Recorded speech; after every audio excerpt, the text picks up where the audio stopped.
I love what you said, driven by Honesty. intellectual honesty. I love that you just put it like that, you know, driven Well, by intellectual yeah, honesty. because honestly, David, I love that you've actually touched on this, because I don't think I've actually talked about this with anybody, as to why that was the first thing that came to my mind when I was like, okay, let me actually start speaking about Islam, because it's so problematic.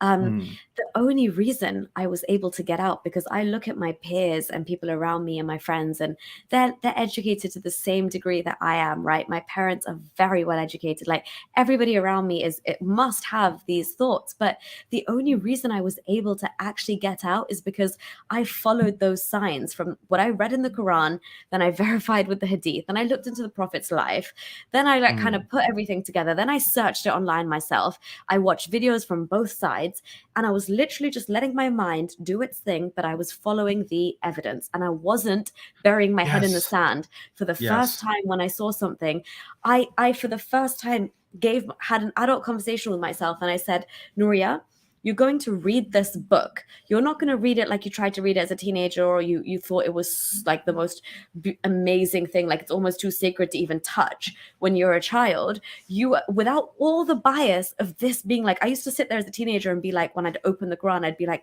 God is talking to me now. I'm about to converse with God. But when I actually went through that stuff in Dubai and I came back and I'm like, literally with a legal mind, I'm like, how did they put this law on me? And I was like, oh my God, that's so clever. Legally, I got you too. Like, that works. That checks out. I'd have a hard time defending it. And then I was like, no, how?